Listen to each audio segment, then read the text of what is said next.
you will touch a life, or a life will touch yours.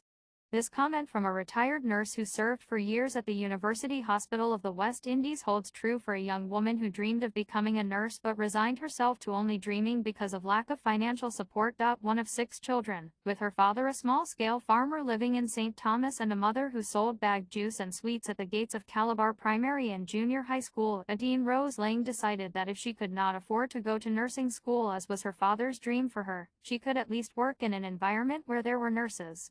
She started working at the University Hospital as a patient care assistant. Rose Lang's dedication to her duties caught the attention of Sister Violet Lawrence, who encouraged her to pursue registered nurse certification. Not having certification in mathematics at the time, she prepared herself to attend evening classes at Maths Unlimited. She had 2 small children to care for, shuttling with them back and forth to school and daycare, studying while on the bus to and from work, and keeping up with her full-time job while attending math classes. She admitted to being challenged, but she had excellent support from her ever-encouraging husband, Nathaniel Lang, and her mother, who thankfully helped out by keeping her 2 young daughters when she had classes. She was successful in obtaining a distinction in maths and was on her way to new heights. However, more challenges arose, and that's when she knew God had placed her where she was supposed to be at that point in time. My older daughter was 5 years old at the time, while the other was just a toddler. My 5-year-old was on the afternoon shift at her school while I was on the morning shift at work and had to be on the job at 7 a.m., she recalled. I went to Sister Lawrence to explain my predicament, and she said with a warm smile, "Don't worry. I am a mother too, and I understand. Bring daughter to work." She told me to bring my daughter to work with me, put her in the nurse's lounge, and let her have breakfast and then sleep, and when it was time for her to go to school, I could take her. Rose Lang taught her 5-year-old daughter to fend for herself.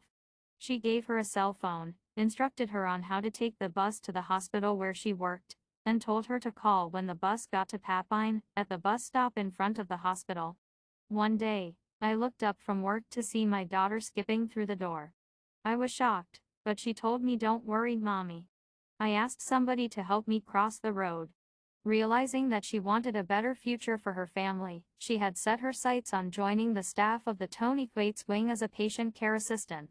What she did not know was that her mentors, 2 senior nurses, including Director of Nursing Sister Christine Wilson along with the Director of the Tony Quates wing, Marie Martin, were working behind the scenes to secure her a scholarship.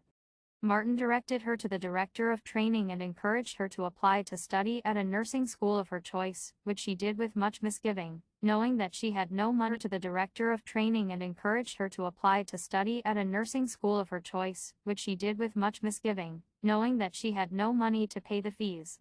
A month before the academic year was to begin, she got a telephone call from Excelsior Community College that she had been accepted and was instructed to turn up for the start of the academic year, and that was when she realized that the Tony Quates wing had arranged for a full scholarship for her to attend the institution. "I really believe that God always puts people in your path to guide you," she said with fervor.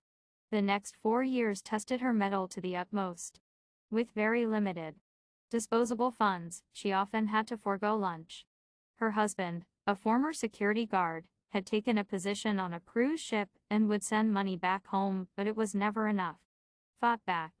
"They used to call me Miss Birdie at Excelsior," she recalls. 2 Birdie crackers and a bottle of water was lunch on many days. "My 2 friends, Tanisha Williams and Adija Willis Walker, would offer me lunch, but I didn't always want to take it from them. So many days, I would take myself off to the library to distract myself from the hunger. The devil gave me a fight, but I fought back. My computer broke down, and I had to take out a loan to buy a second-hand computer. My big challenge was English, and you had to pass it. You could pass all your nursing courses, but if you didn't get English, you couldn't graduate." Rose Lang benefited from a strong support system. Her friend Adija skipped her own classes to assist with brainstorming for English. She, along with Tanisha, were both my motivators throughout school when I felt like giving up, and then there was my husband who also gave me that extra push. But knowing I wanted a more secure future for my girls gave me that added fuel to drive. Having overcome challenges that might have broken a lesser spirit, Adine Rose Lang is now a graduate registered nurse fully employed at the University Hospital Tony Quates wing, in the pride and joy of especially her mother. I am the first person in my family to become a professional, she beamed. I want to buy my mother a house and for her to stop selling at Calabar School Gate. But she is adamant she wants to stay where she is, but she introduces her daughter the nurse to even people I have known since I was a child.